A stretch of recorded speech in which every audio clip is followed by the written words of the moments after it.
Ni hao, salut à tous. Aujourd'hui, nous allons parler du fait d'imiter les gens, l'imitation.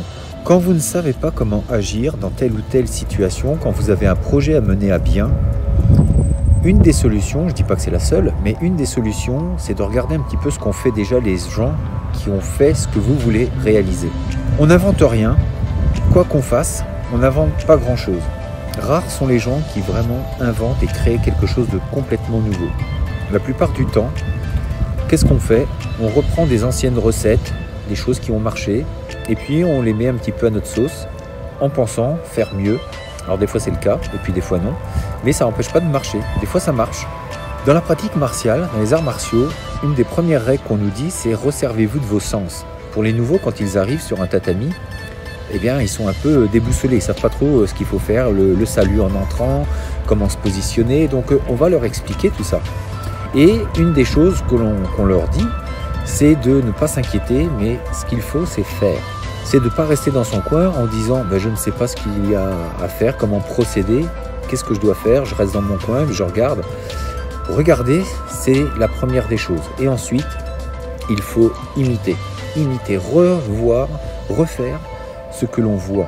C'est-à-dire qu'il y a toujours des anciens, et puis même s'il n'y a pas d'anciens, il y a forcément un professeur qui, au début, normalement, fait la même chose que ses élèves. Donc, en fait, la première chose, le premier principe, c'est de regarder, et deuxième, faire, imiter. Imiter, faire la même chose que ce que l'on voit. Et c'est le meilleur moyen de parvenir à ses fins. Parce que si vous imitez, alors et bien sûr qu'il faut trouver les bonnes personnes dans vos projets, et ensuite copiez-les, copiez, il n'y a pas de honte à copier. Le but c'est de faire, donc vous allez vous améliorer, et à force de copier, vous allez être à l'aise, vous allez trouver vos marques, et puis vous allez commencer à y mettre de vous dans cette réalisation. Ça va être une partie de vous, mais il faut bien commencer par un début, et pour ce début c'est de copier. Donc vous avez forcément des cas, des gens qui vous inspirent. Eh bien, servez-vous-en, servez-vous de ces gens, servez-vous de leur talent, de ce qu'ils ont réalisé comme base, et puis vous allez pouvoir avancer sur ce chemin. Comme je vous le disais, il n'y a pas de honte. La pire des choses, ce serait de ne pas faire. Vous avez des modèles tout autour de vous, et sous prétexte que vous ne voulez pas copier, de dire non, moi j'ai une meilleure idée, je peux faire mieux, de toute façon c'est pas ça qu'il faut faire, je veux le faire autrement. C'est le meilleur moyen de jamais commencer. Et puis même si vous commencez en pensant que vous allez faire mieux, c'est pas forcément gagné d'avance. Autant se servir de choses qui ont marché, de gens qui savent ce qu'ils font, et parce qu'il y a des résultats, et c'est quand même plus logique et plus cohérent.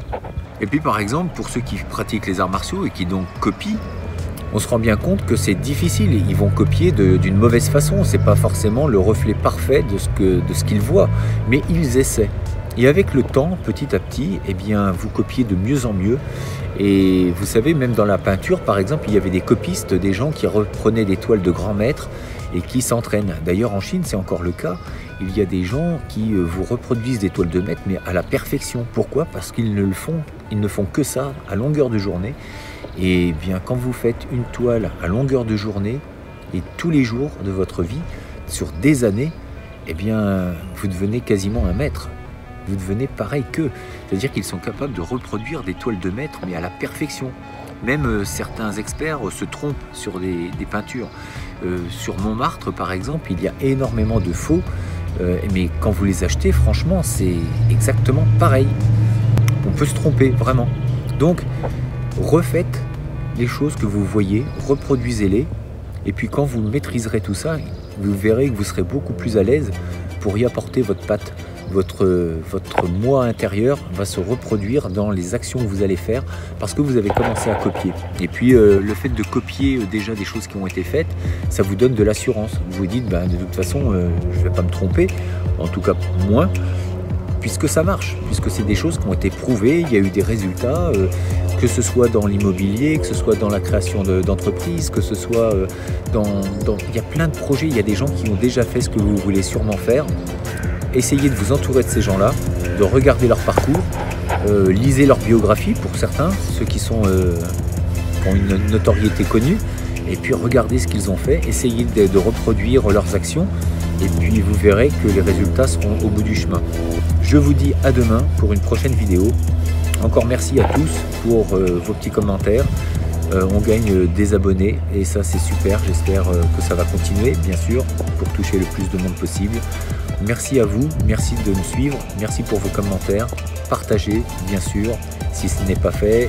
Abonnez-vous, mettez des likes, commentez. Et puis restez forts, restez beaux, bien sûr, et surtout bienveillants. 再见